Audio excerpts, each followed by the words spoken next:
Hey, business building warrior. Welcome to Silent Sales Machine Radio. My name's Jim. I'll be your host today. I'll be bringing on a couple guests here in a moment. Yet again, some proven Amazon course students who have built an incredible business. This is a mom-son duo. Their whole family kind of contributes to the business. They'll dive into it and tell you all about it here in a moment.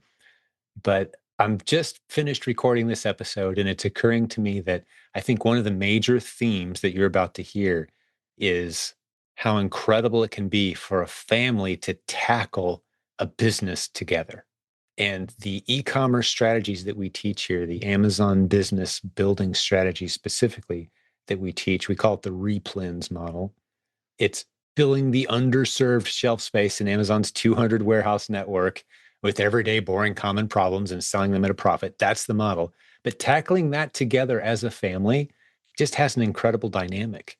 And it's not like everyone in the family has to contribute, but they have the option to, and they can step in. And they mentioned today family members kind of stepping in during a different season. You know, he got a brother-in-law who lost his job, so he's stepping in, playing a role while he's looking for other work, but he's getting paid doing something meaningful, working alongside the family.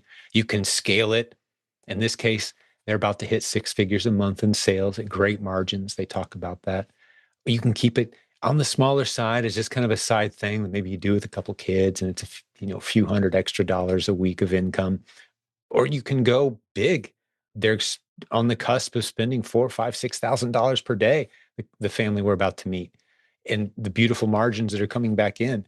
They're getting better at using tools. They talk about several tools today. You'll want to pay attention to that, but you don't have to take notes because I took good notes, and I'm going to stick a link in the show notes to everything that they mentioned on the show today, along with, in many cases, discounts and that sort of thing to some of the products, because um, we get some good deals for our listeners on the show here on the tools that are very common and popular in our community. But I think that's enough of a setup for this episode. I just want to remind you, though, if you're new around here, especially, that we have hundreds of interviews like this. It's so validating. It should put you at ease to realize that very real people out there with very real stories. Maybe they have other career jobs. I mean, that's what we heard today from Dina. You know, that's the mom on the interview today. She was in a full-time, kind of stressful career in the mortgage industry. She's been able to step out of that and step into a business with her family. And it's not like she's some kind of weird exception in our community. There are hundreds of people we've interviewed on this show. There's about 3,000 people who have left positive testimonials in our Facebook group saying, they're not saying this is easy. They're not saying push a few buttons and you'll make a bunch of money in some Instagram ad. It's legitimate work. But there's a system here, and there is a rapidly expanding opportunity here. Maybe I should spend a moment on this, especially if you're new. I apologize if you've heard me say this before, but the fastest growing economic sector in the United States is e-commerce. In that rapidly expanding blue ocean of opportunity, there's one company that gets about half the transactions. They get half the action. That company is Amazon. That company has hundreds of warehouses serving 1.4 billion different products. It would take us 32 years to look at each of those products for a second each. That's how many products they're trying to stock across hundreds of warehouses. There's massive opportunity in just getting the products that are in high demand but low supply in Amazon's warehouse network and filling those shelves. That's the business model. You don't have to wait for sales or discounts or get some kind of pricing advantage. You don't even have to win the buy box, if you know what that means. You just have to find the underserved shelf space. And there are millions of ASINs at any given time that are not being adequately served by the Amazon selling community. We just can't keep up. There's too many products. Once you see the Amazon opportunity through that lens, you're going to realize that this is arguably the greatest business opportunity of our time. Yes, there's challenges. Yes, there's inconveniences. Yes, Amazon from time to time will pull the rug out from underneath you on one of the products you really liked. Yes, they will ask for documentation that you don't really want to have to go track down. Tools and software processes are being created constantly. We talk a lot today, for example, about 3P Mercury. the software tool. I'll stick a link in the show notes, like I said. If you don't know what 3P Mercury is, get over to silentjimdotcom/the system and kind of see the story of what it does. It's improving constantly. Today, we're going to meet Dina and Alec. They're using 3P Mercury, and it's completely changed their business. No more spreadsheets, no more receipts laying everywhere. It's completely organized and systemized their business to where they're ready now to be a multiple seven-figure business easily. They've got it. And they're on the cusp of having their first $100,000 month right now as we had this interview. They've been ramping up very quickly recently. And I can't wait to spend some time with you talking to them. Let's jump over and get Dina and Alec Weeder on the line right now. So Dina and Alec, welcome. Good to see you guys. Yeah, thanks for having us. Yeah, great to see you. Looking forward to this very much. So if you guys are ready, let's get into your story. Okay. I'll let the founders start. Let's go to the founder. That sounds like a good plan, Dina. So take us through it. So I kind of fell on it kind of by accident. It wasn't really planned. I would say January of 2023. I was kind of cleaning out my basement, guest bedroom, after the holidays, getting rid of stuff. And I hadn't sold anything online probably, I don't know, for 15, 20 years after maybe when the kids had baby equipment I needed to get rid of. I had done some things on eBay, right? But not much. It was a long time, but I always kind of enjoyed it and thought, well, that would be kind of fun to do because I love to shop. But with 3 kids, I'm like, taking them out to the stores and finding stuff to buy, that probably wouldn't be the job for me at that point of time in my life. But long story short, with that, it just kind of got me thinking. I'm like, oh, that was kind of fun. These things sold right away. I guess there were things people wanted. And I'm like, I wonder if I could get back into this and, make something happen with it. So I have 3 children. I've got 2 daughters and my son Alec here. He's my youngest. Yep.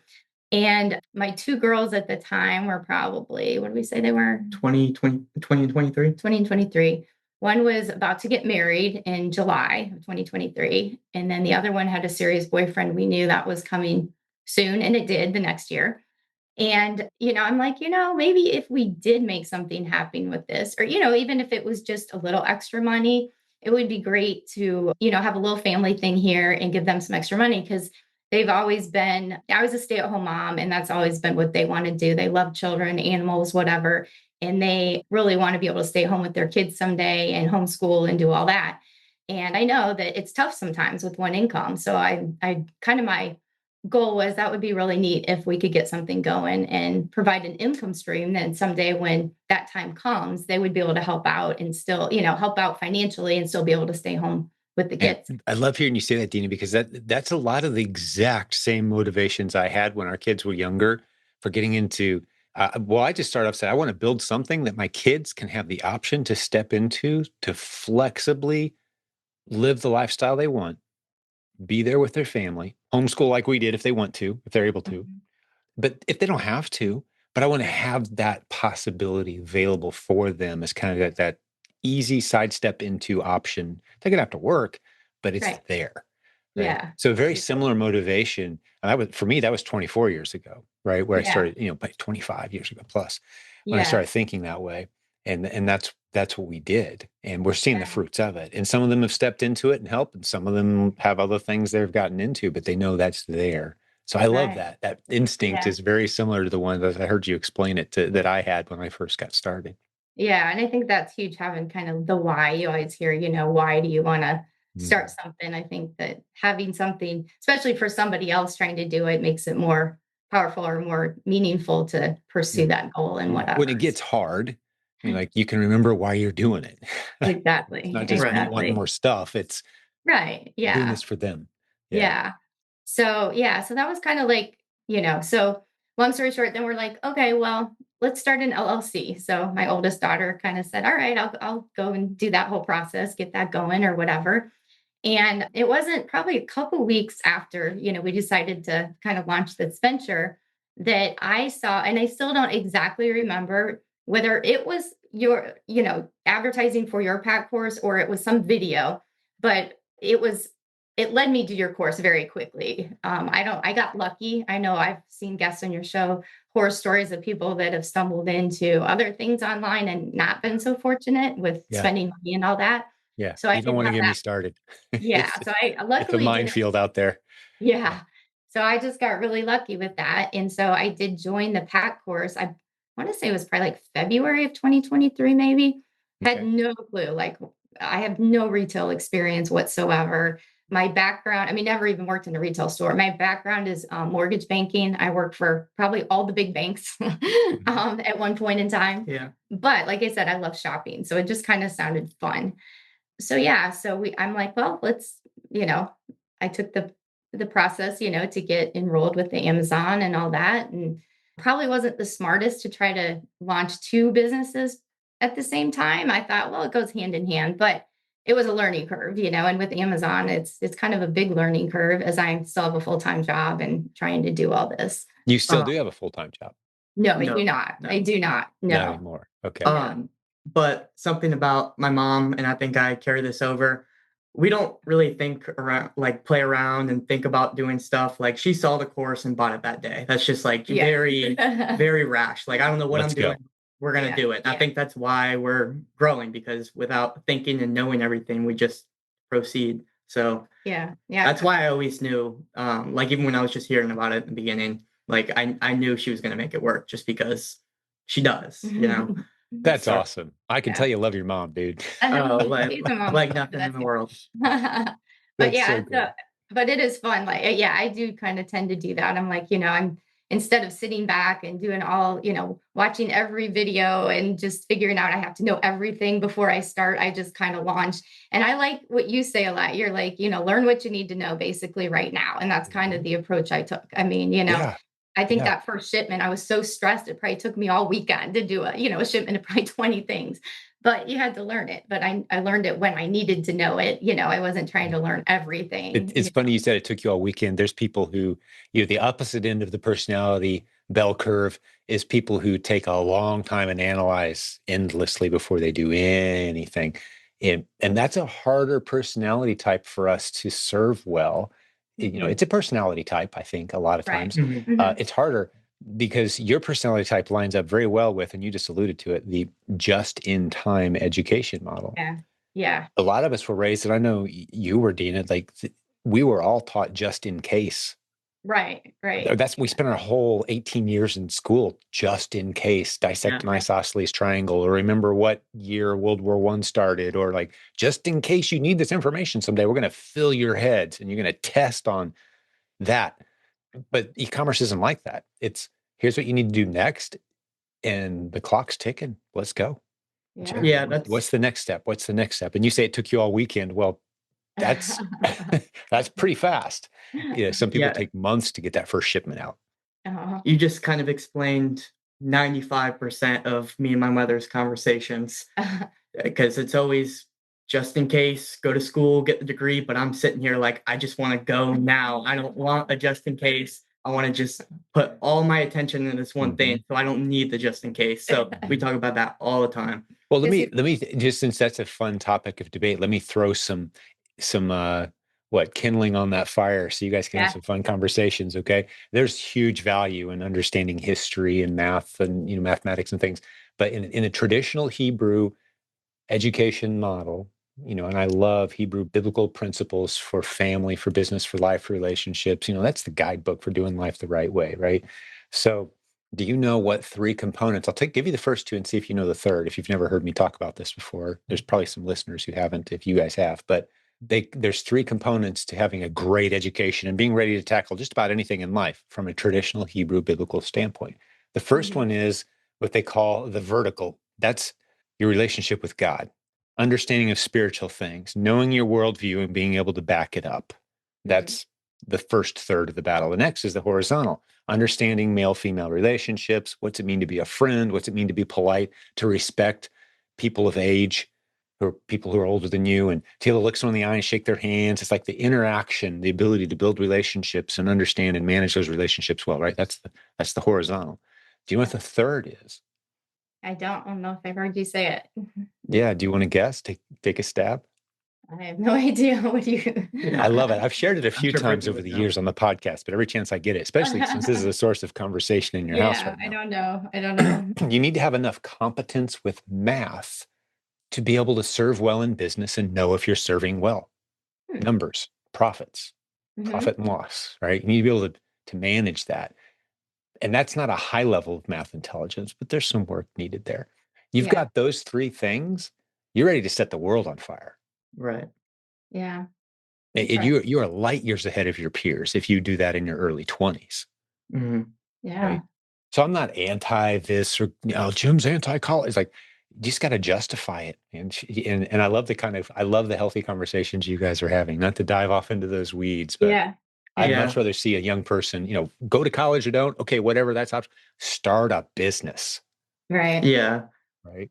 Yeah. It's all situational, I think. I talk about this all the time with anybody really, but when I'm sitting in accounting class, when I'm sitting in econ, even some of my math classes, I know that the answers to the questions. I'm one of the smartest students in the class because of my business. So it's not school helping my business, it's business is helping my school. Because it's Right. like I can just directly we talk about outsourcing and econ class. I'm like, Right. okay, well, my VA is an outsource, and when we're in accounting, and I'm looking at P&Ls every single day of my life. I'm like, okay, yeah, this happens and this happens and this happens. You get this, but other people, without having direct things to compare it to, it's almost kind of useless knowledge. It's Mhm. hard. You can't relate. And that Yeah. is the hard thing. You get a degree, you don't know what you want to do. And then you can't relate to it till you get into the weeds and you're like, oh, I don't like this. Or, Mhm. yeah.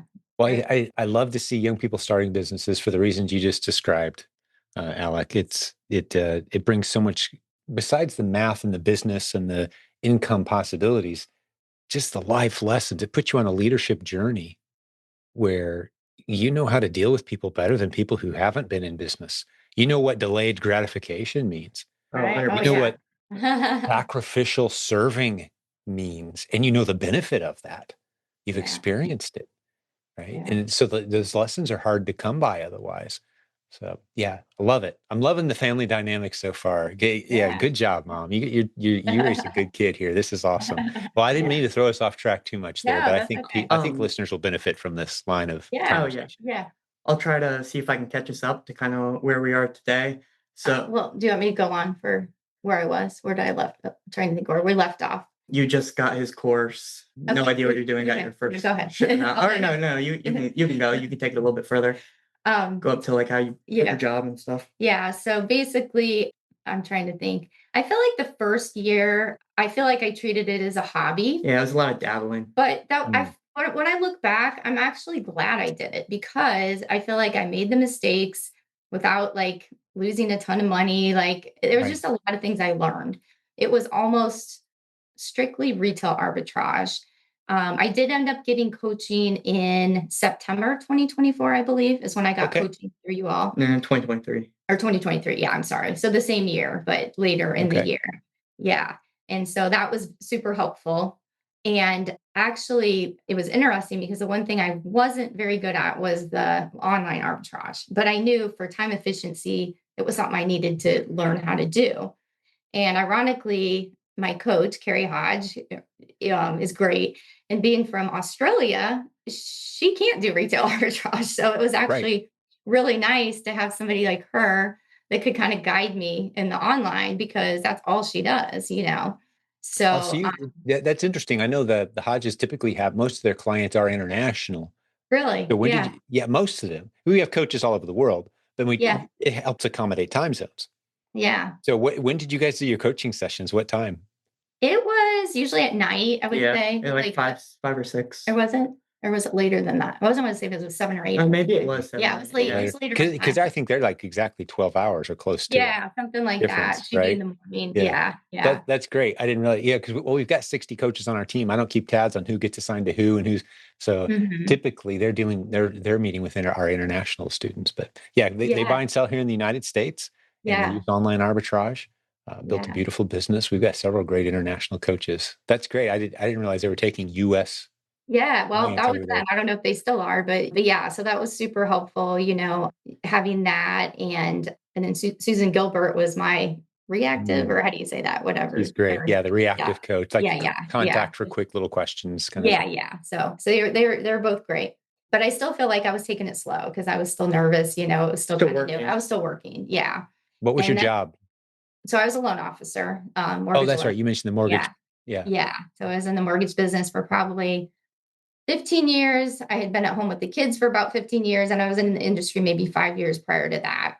But it was kind of coming to, I don't know, after COVID, everything kind of changed a bit. I was working from home, which was fine. But then the housing market, just blew up. There was way more demand than supply. Interest rates skyrocketed. The business just wasn't there, and it just wasn't worth the stress because most of the money was commission based in Mhm. that kind of field. And it was a lot of stress involved, even though I feel like I always say, oh, but I have so much freedom in that, well, I don't have to be anywhere at 8 o'clock in the morning. It was kind of my deal, but there really wasn't freedom. I was working all the time. You can ask him, I was working at night, All the time. into vacations. I mean, if something was blowing up on a home, I had to be available. And I'm just the person that I'm not going to let it sit, and Yeah. even if I had coverage, nobody would do what I would do. And it was just very hard. And looking back, I'm like, I really didn't have freedom. I probably would have had more freedom in an 8 to 5 job when I could clock out You, and come you sound home. like one of those people they had to hire two people when you quit. Yeah, yeah. Yeah. So yeah, so it was just getting to that. My husband was like, you know what, let's just do it, just go all in. So When was that? that was October, I think, of 2023. Yeah. Yeah. Okay. So shortly after I got the coaching. So that was And then once she quit, she was putting in more hours, but she was doing like everything. My sisters helped. Kaylee, the middle one, she was pretty much just her assistant, would help with all the prepping, everything pretty much needed her to. And then Brittany, the oldest one, she did pretty much all the eBay, yeah, all the she filled lifting. it. She handles all my eBay Poshmark, so it's great. So she handles that side of it. So she had a little team, but I think she was still nervous, especially with the online versus retail, with actually making the purchases, really understanding the data, stuff like that. And I'll get into my story a little bit. I've been an athlete my whole life, football, lacrosse. I had opportunities to play both in college. Decided to play football in college. What position? You look like a Running back, fullback. running back, yeah. I was Uh, close. yeah. And I went to Ohio Dominican, which is Division II school in Columbus. Cool. But did that after the first fall. I mean, I did well. I knew I was probably going to start the following year, but I really just didn't like being. It was only an hour and a half away, but I like to see my family, and especially during football season, you can't go home a lot. And I don't know. I was just kind of done with it. It was Not as much fun. not as much fun. A lot of work with very little pay, essentially. Like there's not a whole lot of benefit I got out of it. So Right. I knew I was gonna leave, but I knew since I wasn't playing football, that was kind of my whole purpose, my identity, working hard, being a good athlete. I still wanted to have like it's gonna sound bad, but I still wanted to feel like I was doing something more than most of the people my age. That's always just kind of No, been a that's a big part good of my thing, man. identity. It's that warrior's heart. Like I want to challenge. Exactly. I want a mountain to climb. I want a battle to win. Yeah. That's a great healthy thing for a young man to feel. So when I was moving home, I was going to go to UC, and I was like, I want to get an internship right away, way before anyone else gets an internship. I was interviewing at a lot of finance corporations, had a few job offers, was planning on taking it. But the whole time was like, I knew what she was doing, but like only like so much. And her and my dad brought me aside one night, I think for dinner, when I was thinking about taking a job. And they were like, what if you just work for the company? Like, what if mom teaches you some things and you guys can kind of do it together? And I was like, okay, like I'll give it a try. And we spent one day in our basement. She was teaching me how to source because she wanted me to kind of take that off her hands a little bit. And then the second day, she let me do it on my own, but I would have to ask her if this was a good purchase or whatever. After the second day, after I've been doing it for 2 days, I would be like, "Mom, should I get this?" And she would just be like, "I don't have time to look at it. Just go ahead and get it. Like, do your judgment." So after doing it for 2 days, I was completely on my own. No idea what I was doing. I haven't watched a single course, nothing. Full trust. And I was making mistakes, buying from third-party sellers from Walmart. Yeah, we made mistakes. Like kind of no idea, but I was working, and they were just planning on paying me. If you spend this much, you get a certain percentage. I think I was making, I don't know, maybe 600 biweekly. and they were just thinking I was just going to do it to kind of help out. But then I just like got addicted to it and just started going crazy, working so many hours every single day. They're not even telling me to work. I'm sitting down there and working. We're getting these new softwares. I'm the one kind of starting to understand it and do everything. And then before long, it was like, it was the two of us kind of running the thing, and we started growing. I guess we didn't really get into the numbers, but We'll just back up real quick. So it was funny. So when I brought him on, the big reason too was I was going to your conference for the first time in 2024 last year, because I was there the last 2 years in Orlando. Right. The year before, when you were in Columbus, which would have been super close, my daughter was getting married that weekend. So you missed it, even though we were right in your backyard. Right. So I was going to Orlando, and I'm like, oh, this is going to be hard. I'm not going to have time to source. So he was just learning. I think that's when I was ramping him up right before. So he was sourcing at that point. And I remember we were about $7,500 a year ago. Well, 2024 at the conference. May. Yeah. About a little over 7,000 a month. Yeah.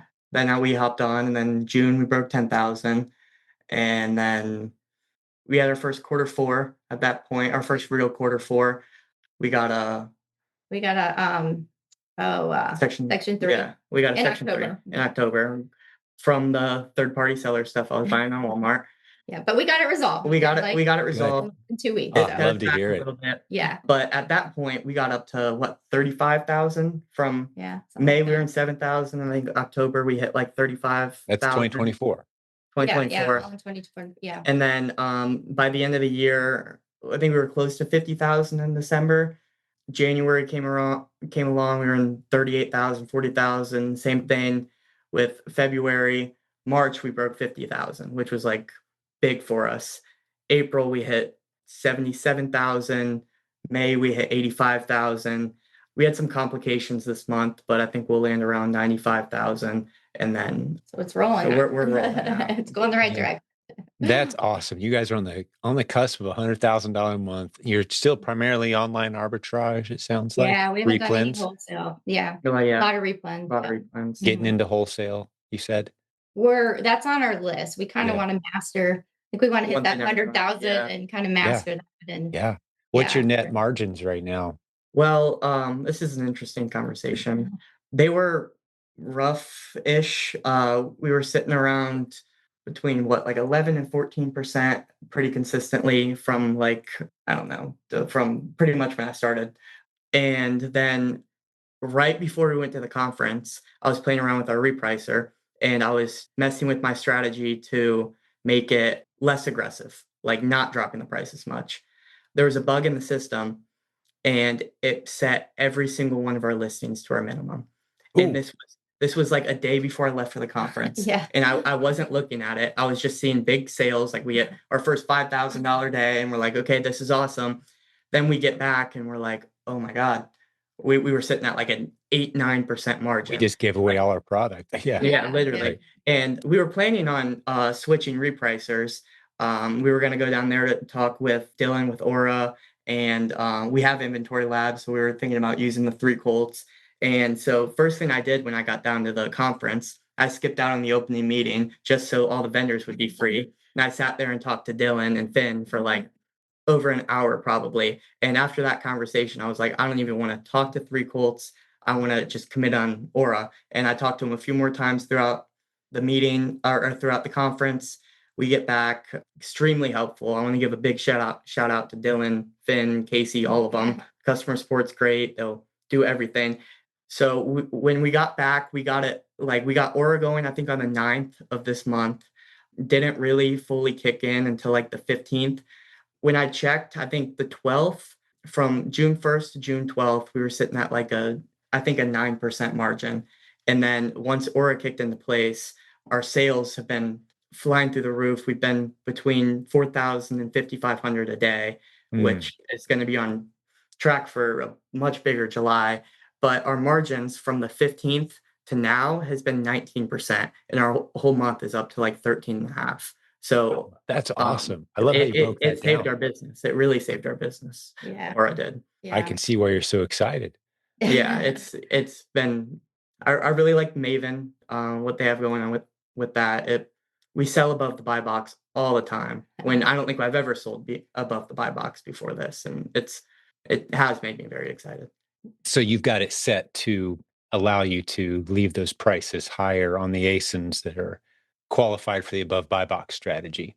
Yeah, and I think Maven can just kind of it understands that, I guess. I don't know Yeah. exactly how it works, Yeah. but Well, the repricers of our community was the one that kind of opened the eyes of the industry for this above buy box strategy, this, helping fill the underserved shelf space is a Yeah. cleaner way to say it, where you're not just looking for, I got to win the buy box, but you're Yeah. saying, okay, there's products that are just understocked and I can charge more because they're just supply and demand, right? People want it fast and there's no one selling it.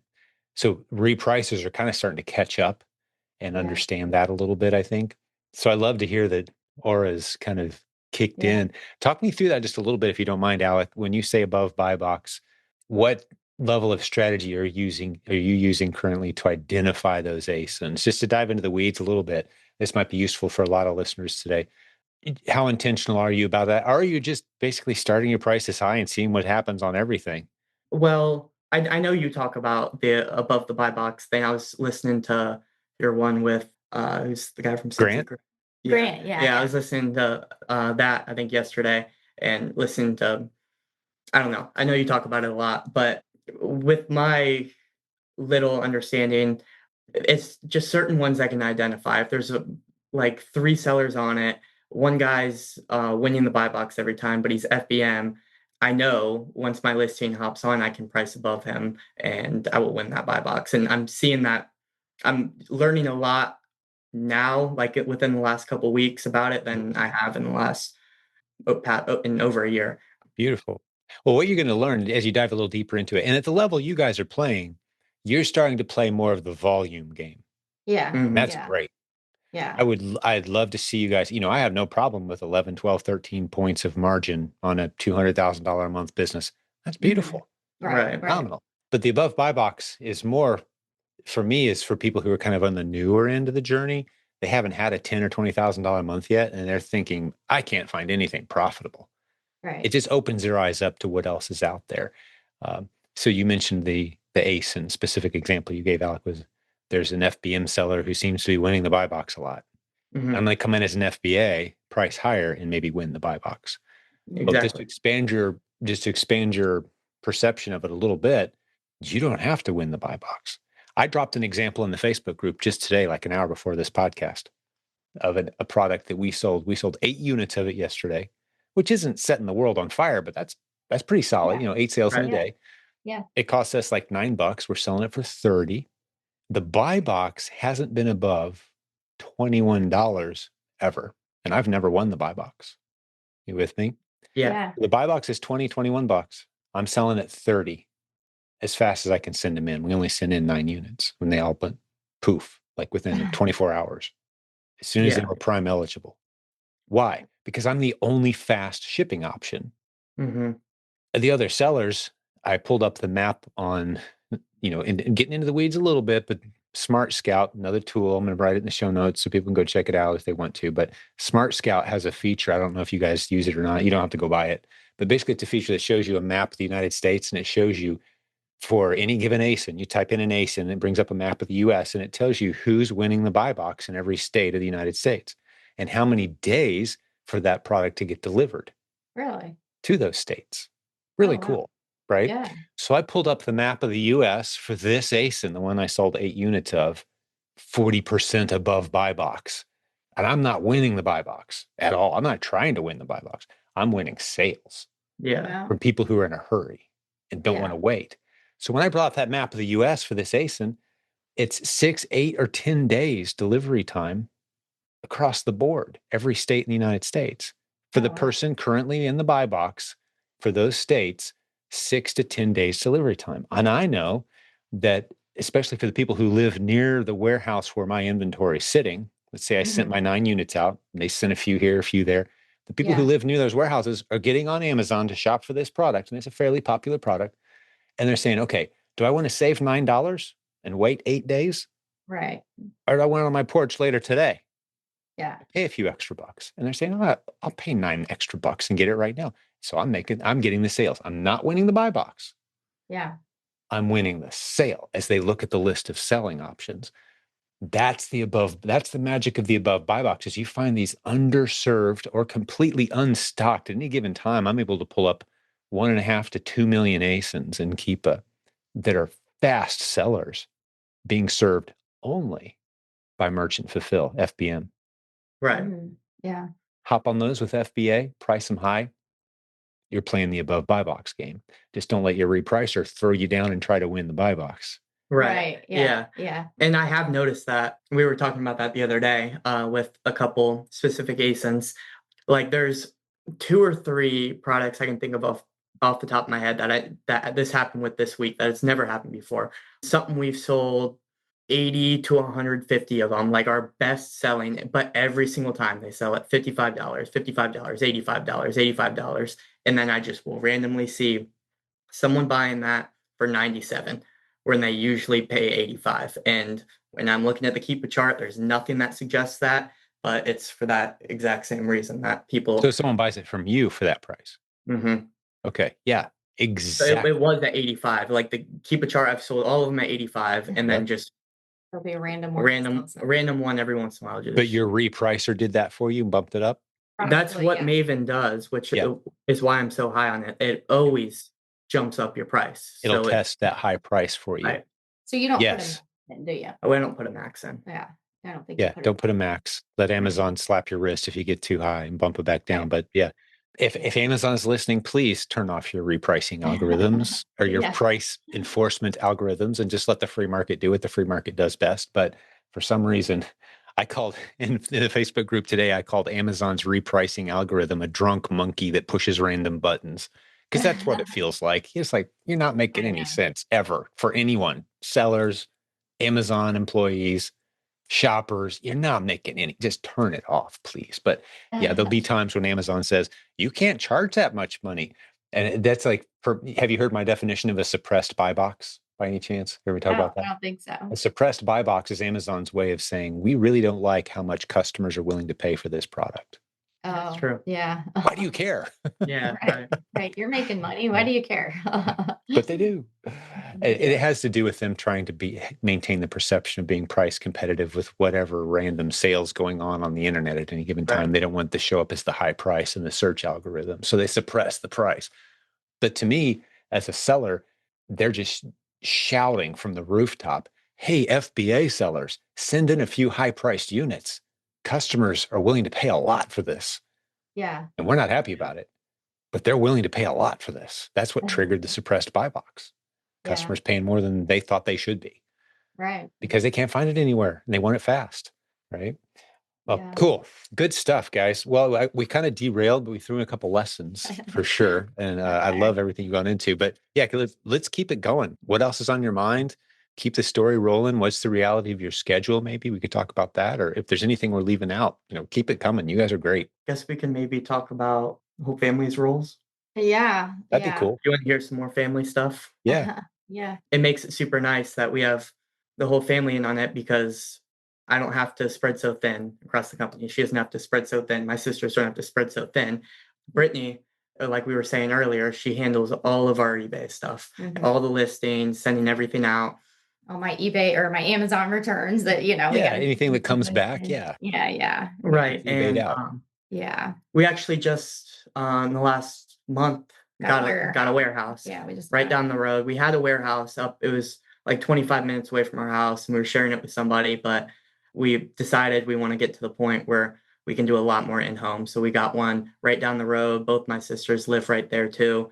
So it's cool. It's our little family office building. I don't go down there as much because I'm just in my room on my computer, but like, I guess you can talk a bit about the warehouse and all that stuff because I buy everything. I don't even know what it looks like, and I usually never know what it looks like. You're just buying ASINs that look good from the math. Looks good, right? You don't know what the product is. Right. So you can talk about warehouse. I mean, we used to just rent a small piece of a warehouse from some friends of ours, but it was like 25 minutes away. And mostly it was for our eBay stuff. So we were using I wouldn't say exclusive. We were using a prep center for a lot of our stuff, but he would still have certain things at home. good amount of a things. good amount of things. But as you can, any people doing this business will come to tell you, your home suddenly looks like it's a warehouse, basically. Our whole house Like is a I pull up and there's boxes, stacked up against the garage, stacked up the front door, and then my entranceway is full of boxes. My basement that was going to be one room's turned into 3 rooms. My husband's Yeah. like, "This is my little Somebody orders getaway." something personal on Amazon and they're like, where is it? Right. You don't Yeah. even know. Yeah. I'm like, "Oh, I mean, you're selling this?" And next Yeah. thing you know, somebody's like, "Oh, I ordered a shirt." And I'm like, "Yeah, I think we just I think probably we looked sold it on on eBay." eBay. Sorry. Yeah, exactly. Exactly. So we're just like, this is getting kind of ridiculous. And my middle daughter, she was doing a lot helping me like prep the stuff that came home and whatever. But she got married in April of 24 and they just had a baby in February. So there we go already. So she already has her family going. And but she's kind of been back working a little bit with the baby, of course. But it was just getting too much. So I'm like, I think now is the time. And we coincident it was just really lucky. We found a place that was like 5 minutes from our house. It's like 1,600 square feet. And now we have office areas up front that we can work out of. So it's perfect. She brings the baby. We got the equipment. They bring their dogs over. I mean, it's super fun. So we got the whole family there. And now with the warehouse, we're like, well, it opens up to where we can start prepping some stuff ourselves. And then you want to tell her about Derek. So we're getting a little help about her husband. Yeah. So Kaylee, the one that just had the baby, her husband, my brother-in-law, he was working for a Trucking truck, logistics company. logistics trucking company, and still in school online. Just got a baby, just got married, and he gets laid off. Yeah. From his job. And Kaylee's just helping part-time with my mom Right. and have a baby, and he doesn't have a job, so we're bringing him now into the company to Do a lot of our prep work for us. run the warehouse. So we're expanding our family business. Yeah. So helping somebody else out. So it's kind of fun. Man, that's so great. I Yeah. love to hear it. I love to hear it. And then you want to talk about dad a bit? Or? Yeah. So, and then my dad's an interesting story too, which kind of drove all of us to make this company really go. He did really well in the sales industry. He did IT sales for a bunch of years, did really well. We've been very fortunate that he could support all of us our whole lives pretty much. And he was starting to get really stressed out with his job, a lot of stressful contract negotiations and stuff like that. And he really didn't want to work anymore. It was really affecting his mental state. So he wanted to get out. So you can talk more on this. Yeah. You know. So he ended up, I don't exactly know, a year or so ago, just leaving the company. Like he said, I mean, we're fortunate that he did well enough that, he could afford to do that, not totally knowing what was going to happen next, but came on to help us some. He still dabbles. He's doing some side things too.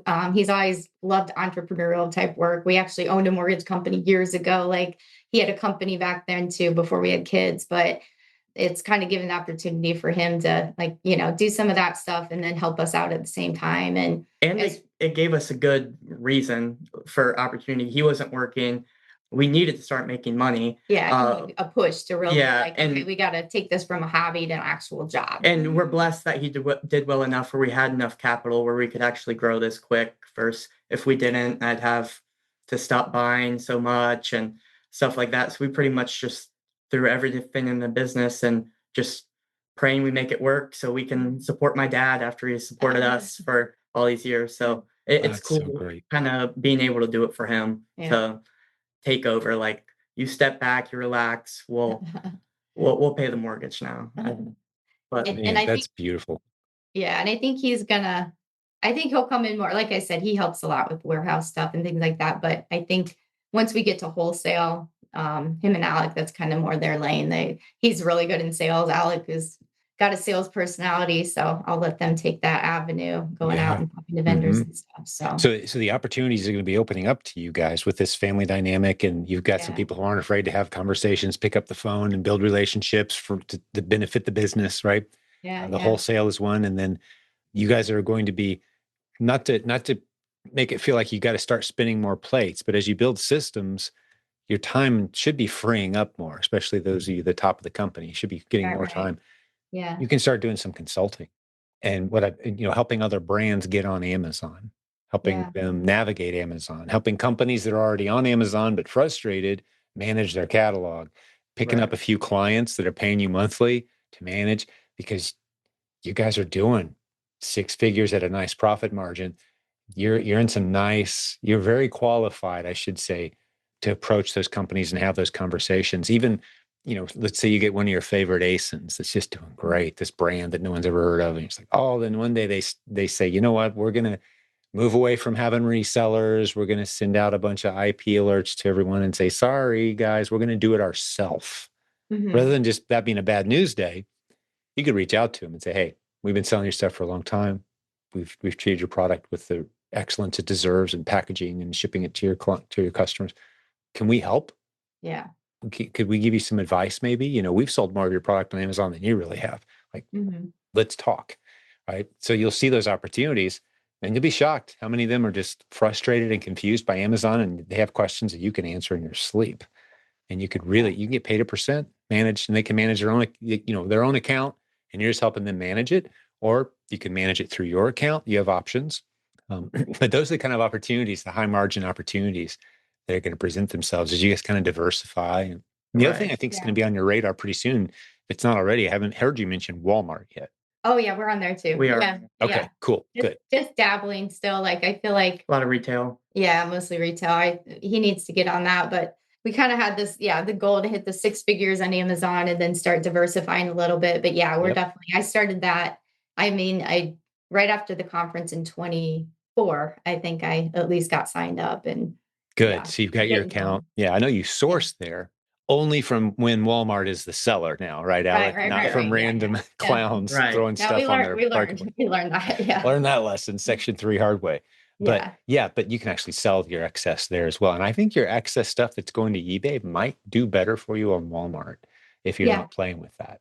Oh yeah, I definitely try to look into that. Yeah, but it's more like, obviously the stuff that comes back that they've worn and then sent back Yeah, or right. stuff Opened like that. packages and Oh those kind of, yeah. I Yeah, get that it. kind of I stuff. get But it. yeah, I do try to, yeah, that's the other angle I'm trying to things. It's so many things to do. That's just it. And Oh then yeah, always more to do. Always more to yeah, do.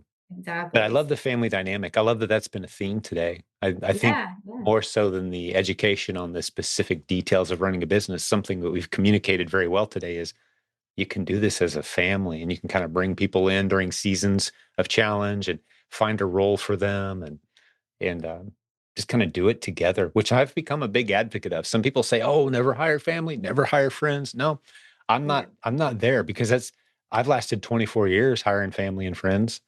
And if it's not working out and a position isn't profitable or benefiting the company anymore, it's like, hey, I love you, but Yeah. you're still my sister-in-law, but Yeah. we're gonna have to find a better role for you, because we're losing money on this role right now. So just Right. have a very frank conversation. It doesn't have to be big drama. You know, Yeah. move you to a different spot, or let's find something else for you. Yeah. But yeah, I love working with family, because I just know the bonds that are created when you're doing meaningful work together. You guys are going to have moments of interaction that you otherwise wouldn't have had. Yeah. Talk on the phone 150 times a day, probably. Yeah, Yeah. exactly. I mean, what I just parent hang out doesn't with want my their kid? grandchild every day. Yeah. So, Yeah, I've got that with my mom. It's just business stuff. It's like, hey, we need this transfer, wire to this company today. Like, hey, cool, I got it. Hey, love you, mom. All right, great. We wouldn't have had those interactions and those right. points of contact if we weren't doing a business together. Right. We'd just be Right. trying to remember to, reach out to each other from time to time. But we're in each other's lives all day, every day, because we've got a business and we got customers and responsibilities, and we're doing it together. And the trick is turning it off. I don't know what the family rule is, but like, I gotta imagine you guys all sit down for dinner. It's like, what's the rule, mom? Is this a no Amazon talk dinner, or is this like, hey, let's make the business grow while we're all here? Yeah. Have you guys had to navigate that at all? We talk a lot about business. But I think when we all get together, I don't know. I don't think it overwhelms a lot if we get the family If together. everyone's together, we'll talk good news about Yeah, business. yeah, we definitely. won't talk about the problems. We'll talk about how well we're doing this month, stuff like that. But Yeah. Yeah. We do have a couple BAs that are helping us right now too. So we did Right. end up hiring a couple of those that one is helping you source, like Yeah. she does a lot of leads to get to him. And I just hired one that's helping with some administrative. I mean, she's been huge. I think one of the things that I've heard, but I realized it, but I just wasn't doing anything, was all the like reimbursement stuff. Mm. Yeah. So it's been an eye opener because it's just the last few weeks that she's been helping out, and she's getting a lot of money back. Oh, it's So huge. that Yeah. was huge. Yeah. Yeah. If you got a 6-figure a month business on the edge of being there, yeah, there's some nice chunks of change coming back your way Yeah. for managing reimbursements properly. Yeah. Yeah. There's services that'll do it, or getting your own VA to do it. We've actually got a team now that'll do account management. You guys might want to look into it. I mean, you've got some good VAs now, so you may Yeah. not need it, but I think it's like $500 a month or something that does all of that stuff, that, like checking the account health and That's what reimbursements she and does. Yeah. Yeah, that's exactly IP what she stuff, does. and, like, Mhm. just keeping you on top of it. Yeah. Yeah.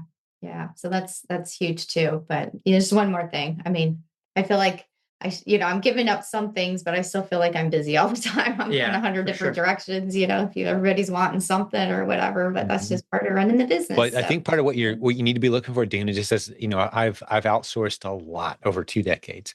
mhm. Anything that becomes repetitive is something that you can train someone else to do, because it's repetitive, Right. Yeah. and you Yeah. can pass it off. And you want to pass it off to someone who can handle it with the highest level of competence at the lowest possible expense. And if Okay. that's a VA, that makes a lot of sense. Oh, A yeah. VA can't open the packages that land at the warehouse, Right. but there's a lot of things they can do. And Yeah. and so, yeah, fully leveraging virtual assistants and getting those repetitive tasks off your Mhm. desk, you're going to make more money that way. And there'll always be more opportunity to pursue as you free yourself from your daily Yeah. routine. Yeah. You would talk about growing a little bit, because these past few months we have grown pretty significantly. I Considerably.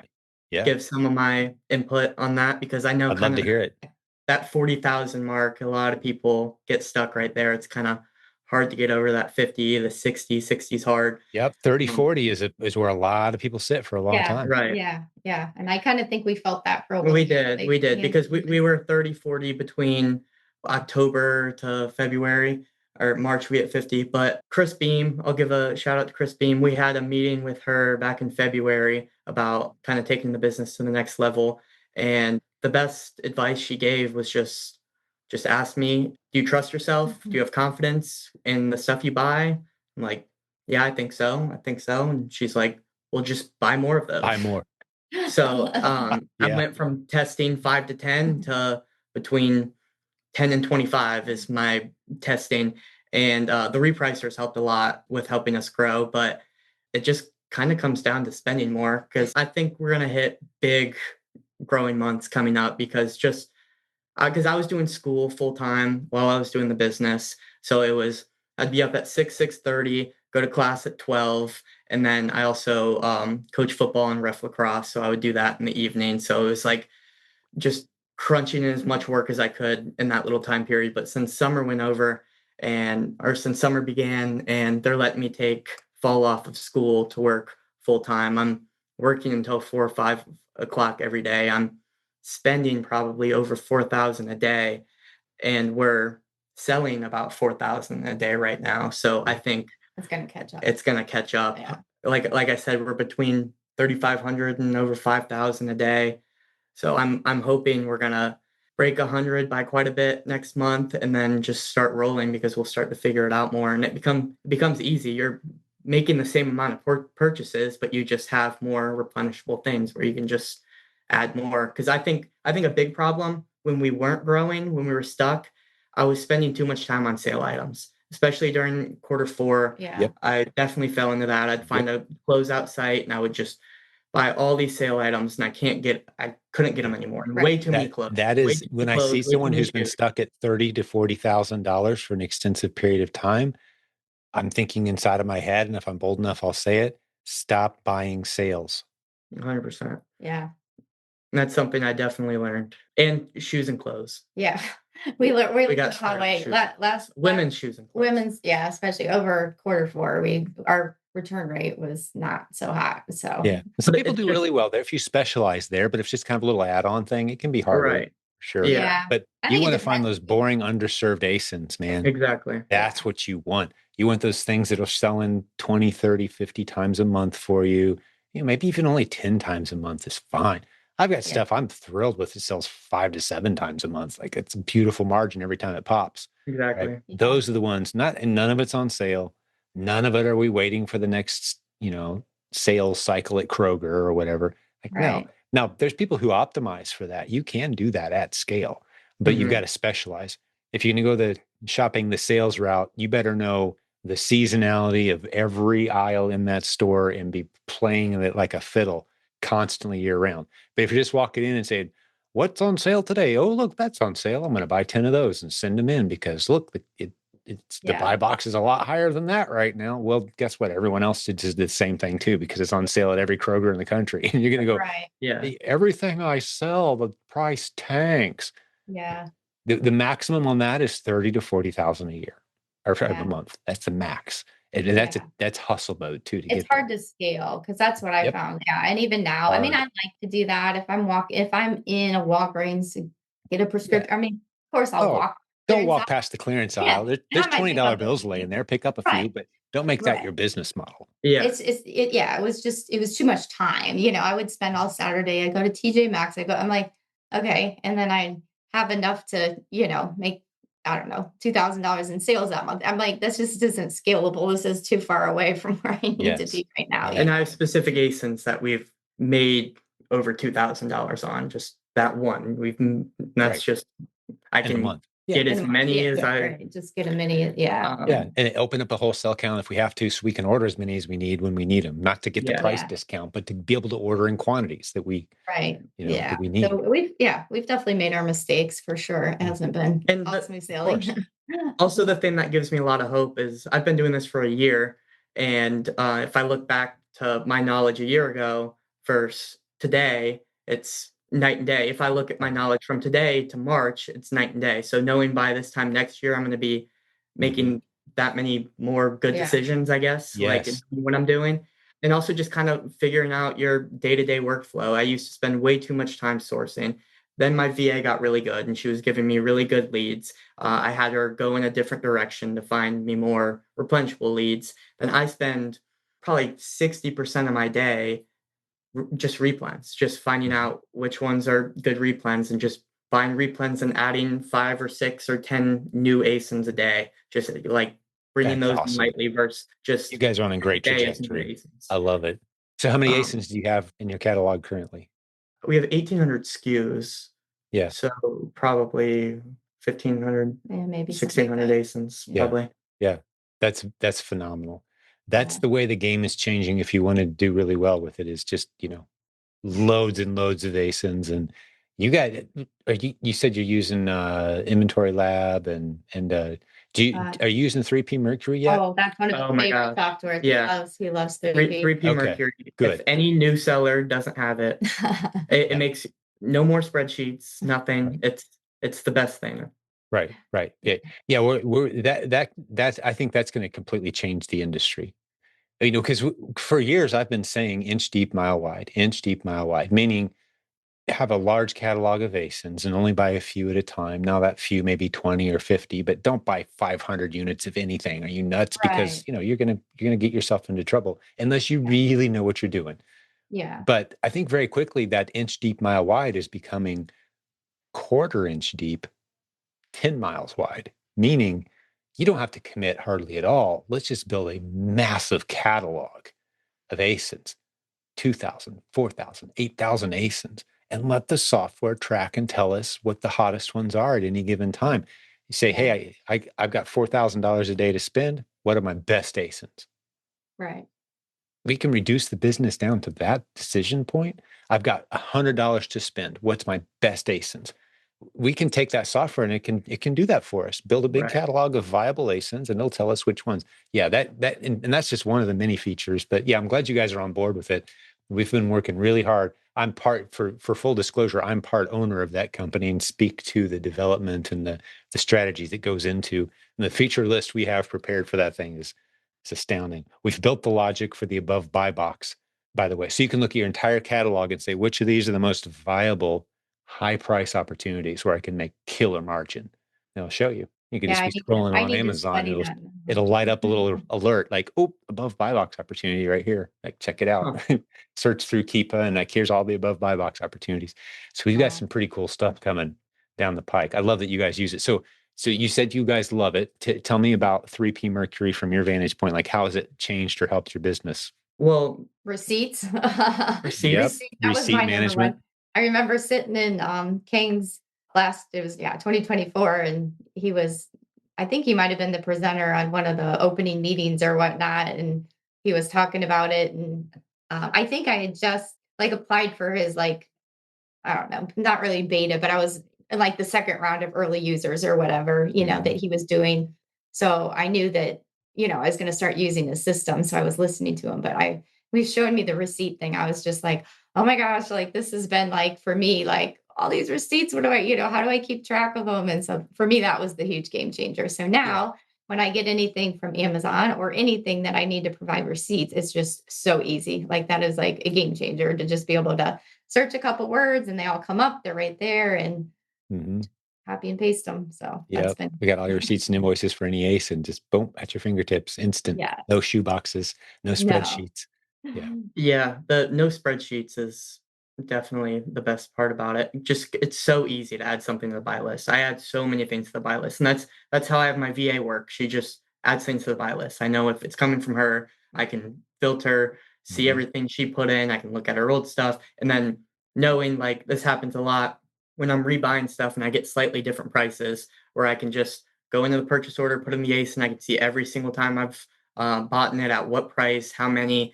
That helps me kind of average Yep. things out, and then Yep. also direct the URL attached. You just click a button, it takes you exactly there. The So purchase clean. orders, being able to export the purchase orders, the restock thing or the when you get it, the Oh, like the check-in. the Yeah. check-in stuff. Being able to check in your Oh, being orders. able to match your inventory to the ASIN as it's Yeah, Yeah. arriving.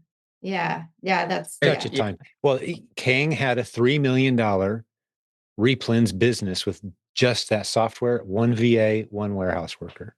That's yeah, it's crazy. wild. It's doing 3 million. Yeah. That's why he built the software to manage his Yeah. $3 million replins business. Right? Yeah. So fully, Yeah. and that was several iterations ago.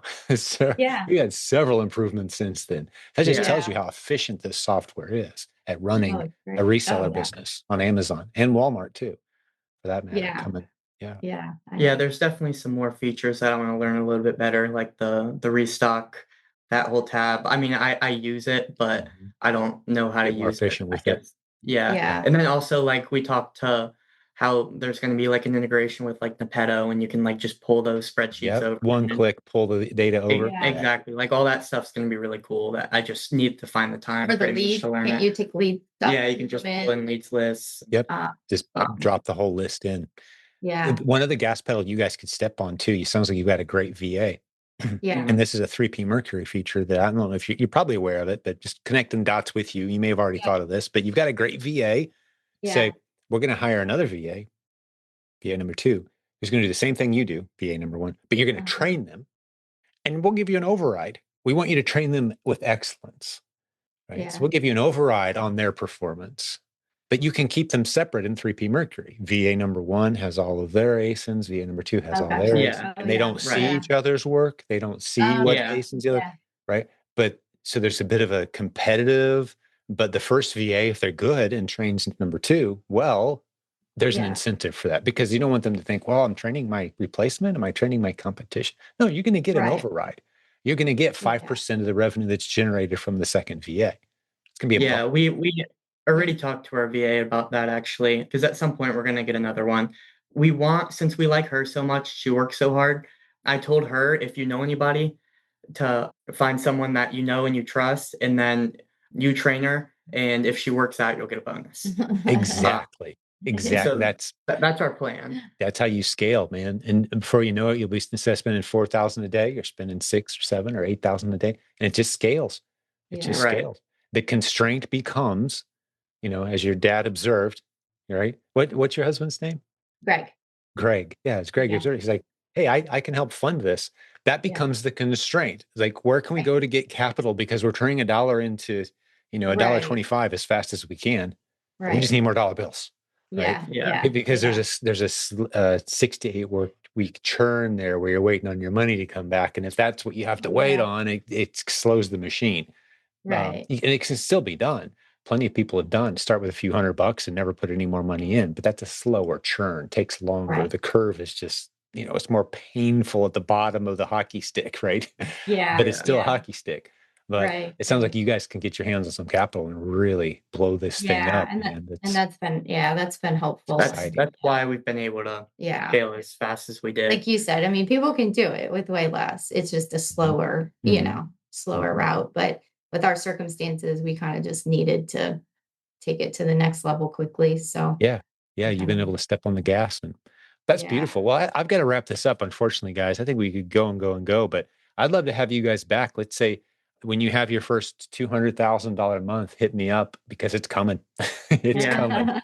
And I'd love to hear the update of what you learned going from six figures to a couple Yeah. 100,000 a month, or at any other point. I'd love to have you guys back if that's okay. Yeah, that'd be Yeah. That'd awesome. be great. Yeah. Outstanding. Well, Yeah. it's been really fun hanging out with you. Was there anything else that you were really hoping to get into, Tay, before we wrap this one up? Um, I don't know. I feel like, I guess for any people that are new or whatever, is like, don't get frustrated. Mm. I guess something I can take away from my previous job, just working at some, say, the largest banks around. I'm not going to necessarily name them, but you know who they are. They're like Amazon. They're big corporations, and you got to play by their rules. And I think it's taught me that, I can't sit around, go in forums, complain. I just got to move forward. I got to fix the problem at hand as much as I can, pivot, whatever. But, it's not going to do you any good to just sit there and complain about it. But it can be done, and you just have to go in knowing that it's their sandbox, you're playing in it. You got to play by their rules, whether it makes sense or not, because Mhm. it's just like in my world, half the people that got loans, I probably wouldn't lend them money, and half the people they wouldn't lend money, I probably would have because they were small Right. business owners and they didn't pay taxes on enough or whatever. So I don't know. I guess that's just my thought on it because you see so many people saying, oh, online arbitrage is dead. You can't do this, and Yeah. you can do it. It's I've been just, hearing that for 24 years. yeah, I yeah. keep hearing great success stories. We keep having events with all kinds of seven-figure sellers saying this is the Yeah, greatest business model in the world. But if you're looking for something to complain about, Amazon will certainly give you plenty of things to whine and right, moan and be concerned about. But that's the world of having your own. It doesn't matter what. I've met many, many business owners in many different industries, and it's exactly the same. The attitude and mindset that you bring to the game is easily half the battle. right, There's going to be challenges. You're going to right. have shoplifters. You're going to Yeah, have unexpected legal bills. You're going to have unexpected industry changes and laws and things that are inconvenient. You can sit there and complain all day, like you said, or you yeah, can say, what does this make possible? yeah, yeah. Right? And I guess the other What's the last thing pivot? yeah, and I think the last thing I think I would throw in too is, yeah, I mean, it's a lot of work. It's not Of like to course. get rich quick. Oh, I work 5 hours a week. No, it's him and I are both working well over full time. We've got a full staff of people working. Like, so it's Mhm. not like you go in thinking you don't want to work, but it's work I enjoy, and he enjoys it. Oh yeah. And so when you're doing something you love and you're doing it with a purpose, then it doesn't really Yes. feel like work. So at least that's how I feel. Phenomenal. Oh, I love it. Great way to sum it up. Yeah. Great way to sum it up. Well, Alec, you're an impressive young man, dude. Excited for your Appreciate future, and that. I love how Appreciate it. how I think family so. oriented you guys are. You got a great mom here, and sounds like just a beautiful family. Well Oh, done, yeah, Thank thanks. you. Greg and Dina. Well done, man. You guys got a special family here. Well, I do have to cut this off, guys. I've got another call that I'm actually a little late for at this point, but it's been a pleasure hanging out with you guys Yeah, today. Yeah, absolutely. you too. I appreciate the Thank opportunity you. and all you've done for the community. So, Oh, we got a great team. It's just a great culture, and these are the things that happen. You attract good people, and they tell their stories. It's a flywheel of opportunity around here. Great yeah, people Mhm. working hard, sharing what they know leads to more great people being attracted, and it just yeah, spins. right. It's a great thing to be a part of. But I'm going to wrap it up here. Talk to the listeners for a second who hung out with us today. You're the reason we do this show. Thank you for being a part of it. If you liked what you heard today, I have really good news. We've done hundreds of interviews like this with proven Amazon course students. And if you want to hear more of them, just scroll back. You're going to hear a whole bunch of great stories from real people. And if you're ready to get started, we'd love to help you out. But God bless the business building warriors who hung out with us today. Thanks for your time. And we'll have another great episode for you very soon. Hey, thanks for joining us for today's episode. Before I let you go, let's spend a couple minutes, though, with my good friend Kang, who is the creator of 3P Mercury software. You can find out more at silentjimdotcom/the system. Hundreds of listeners to our show are already using this software to completely automate the workflow of their Amazon and soon other platforms as well. Kang, fill us in. What do you got for us today? Yeah, so I'm pretty excited to announce that we are now officially a Walmart approved software vendor. And you can even go to your Walmart selling account and go to apps and look under the full service apps, and we'll be listed under there. And what that does for us is that we're now able to open up 3P Mercury's workflow out to Walmart. And, like you mentioned, the hundreds of users that are already using it for their Amazon business, it is really streamlining their workflow in terms of selling on Amazon. But for Walmart, there isn't really a whole lot of solutions out there right now that does this type of thing. In fact, I sell on Walmart myself, and oftentimes I'm thinking in my head, I'm like, I don't even know if I'm profitable on Walmart because of there's just lack of solutions of being able to track your inventory, how much you paid, how much you sold. Things like what you can do right now with 3P Mercury on the Amazon's platform of being able to start from an ASIN and track it all the way down to shipment and then replenishment, financial reports, things like that. We're not able to do that on the Walmart platform. And when we started this beta program out to our hundreds of users, one of the first things they said is are you going to open this up to Walmart because we're kind of lost on this platform. So I really started down this journey of being able to apply for being a Walmart software vendor. And we've recently been approved, fully approved. We've been under the development process with them for a few months now, but now we've been able to show them that we're able to build out the software and connect to their system successfully. So we are fully approved now. So look out for our Walmart integration to be released very, very soon. That's phenomenal. Yeah, well done. I know you're making constant improvements based on feedback from the community. We even call this the first ever crowdsourced software solution for the Amazon reselling community and now Walmart as well. And I'm sure many great other features and ideas are coming. We wanted to create the from A to Z workflow software solution for sellers, and we're well on our way, man. You're doing a great job. Keep hearing great feedback. So, yeah, thanks for Yeah. jumping on our podcast once a week or so for the updates. Anything else on your mind before I let you go for this one? Real quick, I mean, to mention the A to Z as well. Another exciting update is right after Walmart, and we're kind of building it in tandem as well as is the shipping software. So keep out on that as well, because what we really want to do is make this a full A to Z workflow software from sourcing all the way to shipping and replenishment. So look out for that as well. Beautiful. Yes. We are in dire need of great shipping solutions as sellers, especially as Amazon makes all these changes. So I love that we've got this moldable system. You've got such a great team and you've got such a great engineering programmer mind as well.